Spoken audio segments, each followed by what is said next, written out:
Hi everyone, it's Raina. So this video is if you have your sun in Pisces and your moon in Aquarius.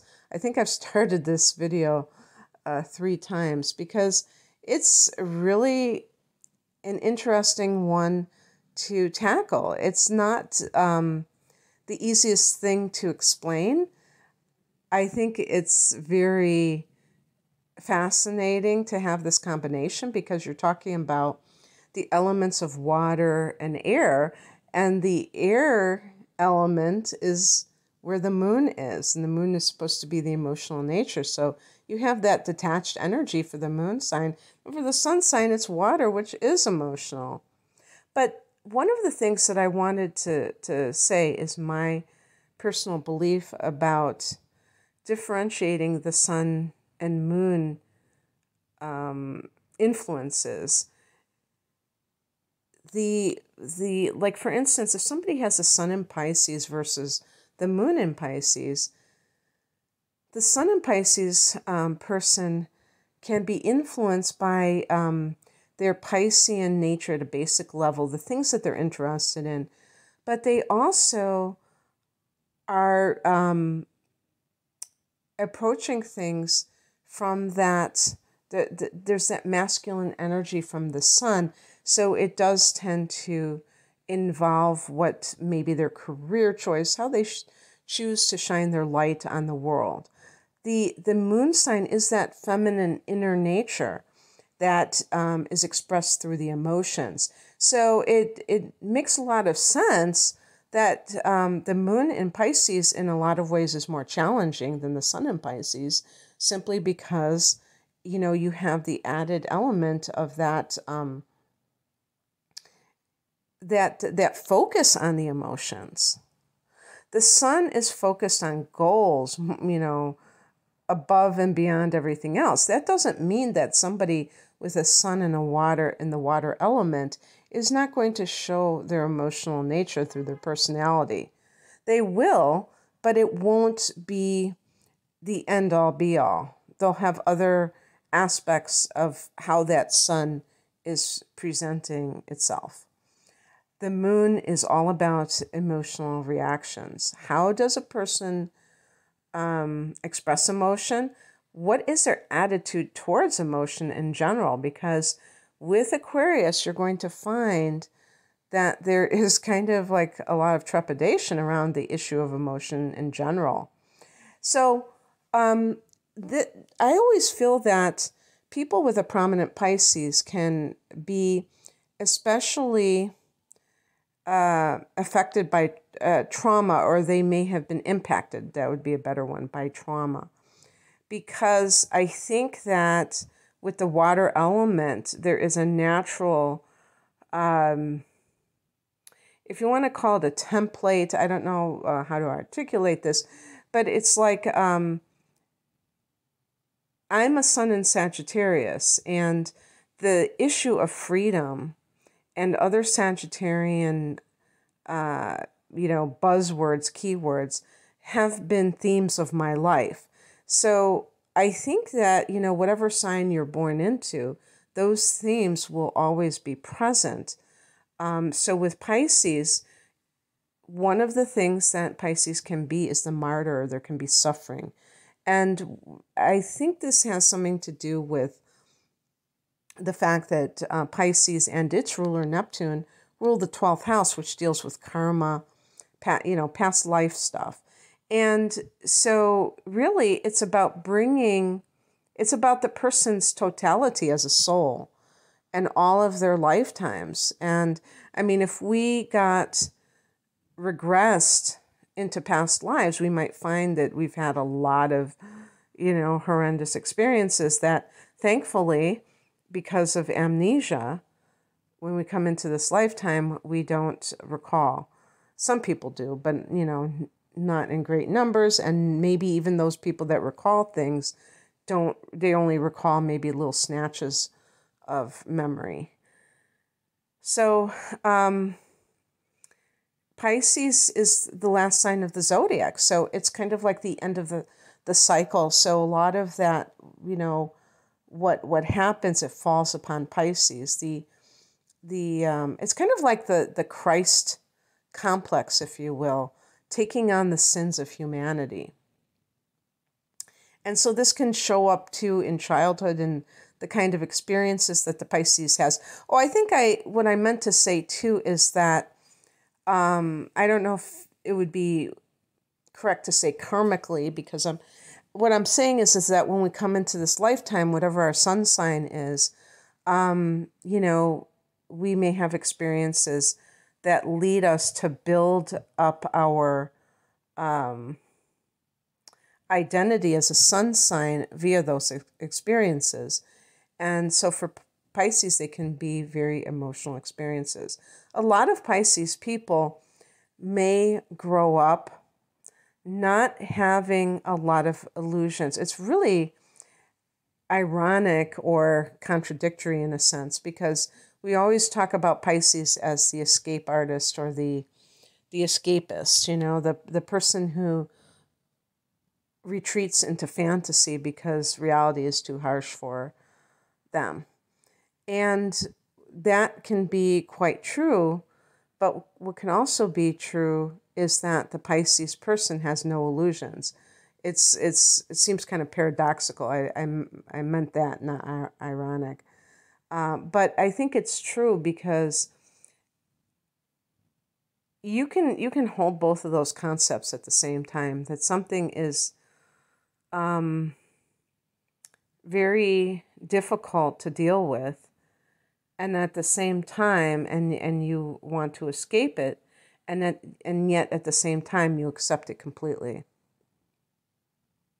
So I feel that a lot of Pisces individuals don't have a lot of fantasy about even like their parents, for instance, that they really saw perhaps parents who were deeply flawed in some cases. And so there's no illusions. They don't hold them on a pedestal, but they still have great compassion for them. And when you have the moon in Aquarius, there's a high level of tolerance for a broad range of experiences or situations. So we tend to think of Aquarius individuals as a whole of being quite progressive, whatever you want to call the world, liberal, tolerant. But there is a little bit of a quirk with Aquarius. It's a fixed sign, and so sometimes you will get Aquarians, whether we're talking about the sun or the moon or even the rising sign, who claim to be, and they're proud of being very tolerant, but they have their own biases, or is it biases? I don't know. They have certain things where there's a bias. And so this can mean that there are things that they are intolerant about and that they express that emotionally as well. But in general, this combination is going to be highly tolerant and highly accepting of people as they are.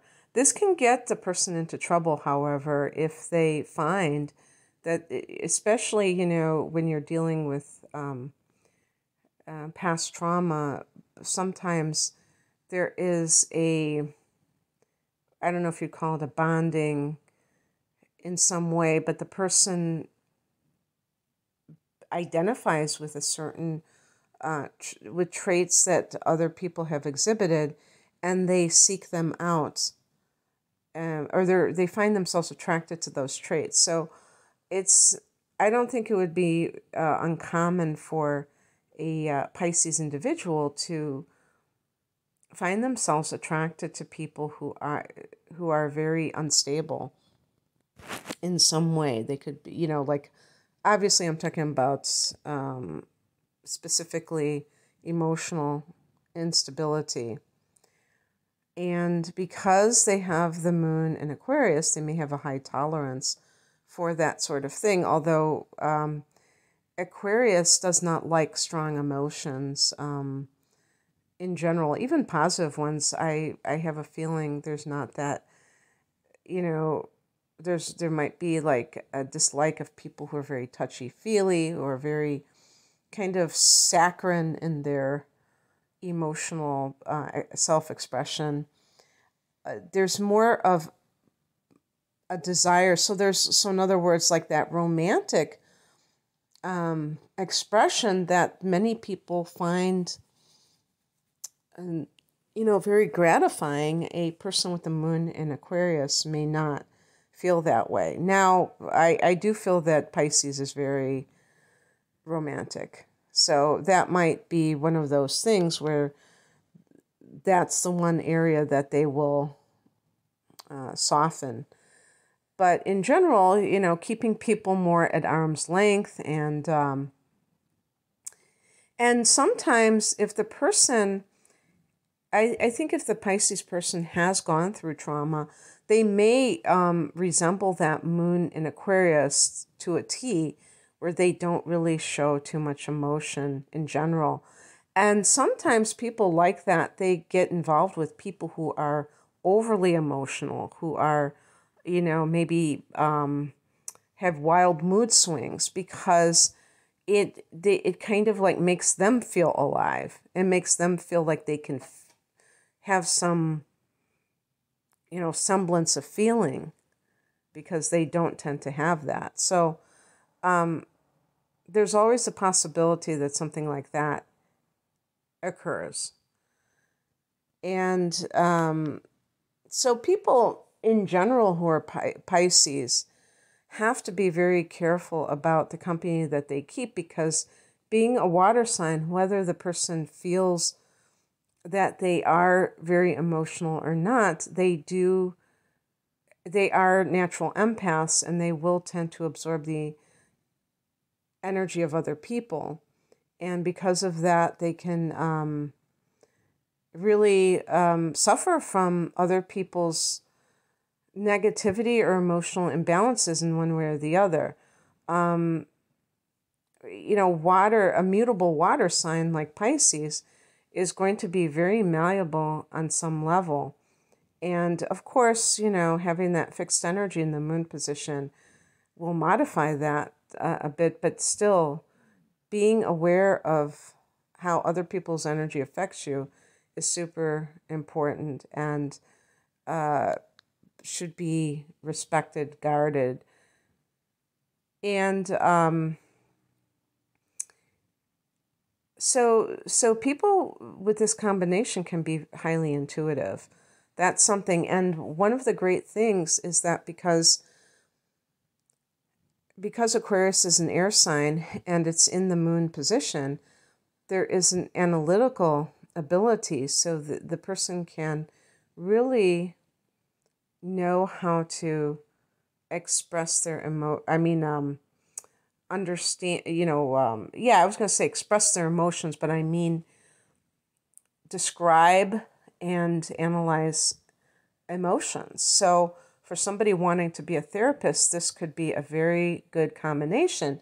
The only thing that has to be mentioned is that the person must be healed enough that they're not going to project their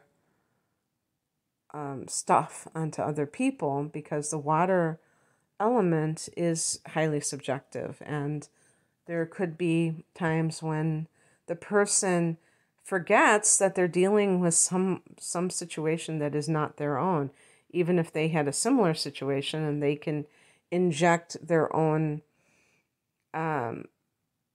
beliefs onto that situation that are not appropriate for the person that they're dealing with, or they have very strong feelings on it, and that can create a sense of subjectivity that is not helpful to other people, because you have to be able to put yourself in other people's shoes, and Pisces people can do this quite well. I think that anything in the healing arts is indicated because of this strong intuitive ability. I think that someone who has this combination is going to be quite caring, and yet they won't allow it to affect them as much as usually would occur because of that moon in Aquarius. And so that can be very good for somebody who is in that situation.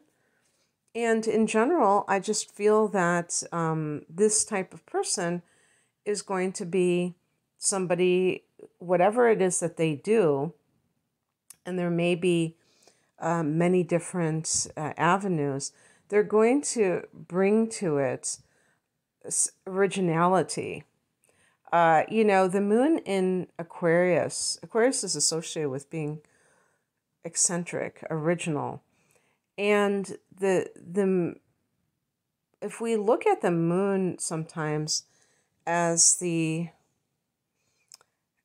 artistic inspiration, if a lot of times you will see that Pisces people have artistic gifts, but with the moon in Aquarius, there may be this kind of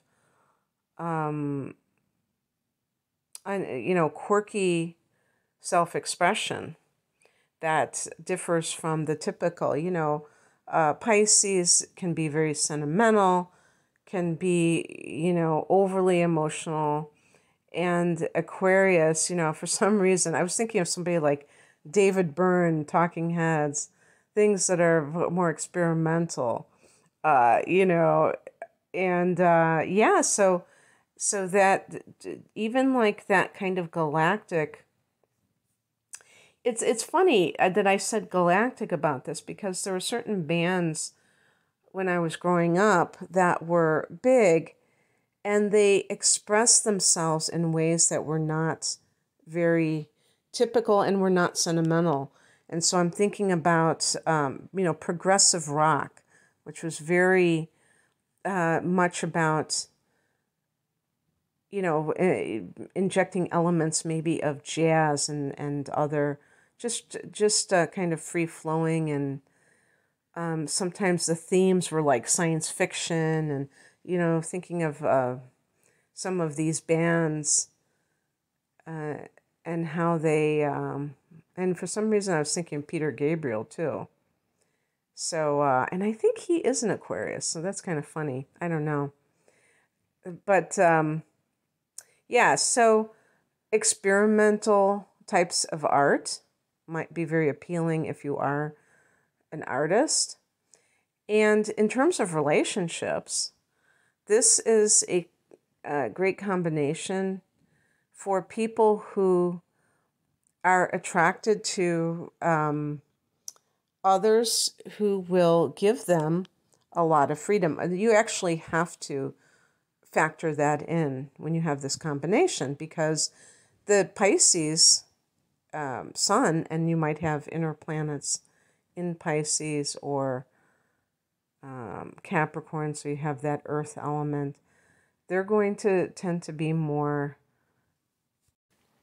traditional, and they want, a very, the mainstream type of relationship. And you may have elements to yourself that crave a lot of unconventional types of interactions with people, even friendships. But it may be hard for you to find a person that you can really feel on the same page with, because of these very disparate elements of water and air. So sometimes this can lead to blowing hot and cold. Maybe sometimes you are very emotional and bonded with somebody, and then you break free. With the moon in Aquarius, we have to see that the person, I see this as a theme with somebody who has the sun in water specifically, and the moon in air, is that they can maybe like just kind of like sometimes just break very abruptly, especially with Aquarius, that they just cut it off all of a sudden. And that can leave another person scratching their head, being like, what just happened here? And a lot of times what I think is going on, if it isn't something just totally egregious that you don't want anything to do with that person, but if it's more that you had a positive experience with someone and you break it off, it can be because you felt that the person was getting too close to you, or you were getting too close to that person, and it scared you. And even though you are a sun in water, it's almost like you keep your heart on a leash and you control it, and so the type of person who encourages you to be free, where you're not owned by one another, that type of person will get your heart. And other people may feel too suffocating. It's very interesting about Pisces, because Pisces is one of those, even though it's a water sign, I feel like Pisces people, if they're not happy with a relationship, they're not afraid to go to something else. Sometimes on the more challenging end of the spectrum, I could almost say that Pisces can be a fickle sign, where, almost to the extent of Gemini, where you're just like changing partners like you change your underwear, because you're looking for that sweet spot. You're looking for that holy grail. Remember that because Pisces is ruled by Neptune, there's that idealism that really drives you. So you have to be careful that you're not overly idealistic to the point where you're unrealistic. But on the other side of the coin, it can mean that you might find that perfect partner for you. And I believe that Aquarius can love forever, because the fixed signs are very stable, they're very constant. And so that can be, I feel like that can be a good combination, as long as you have somebody who can complement your special situation. Okay, that's what I have for you. I hope that this resonated. If you would like a personal reading, the link is below. Take care. Bye.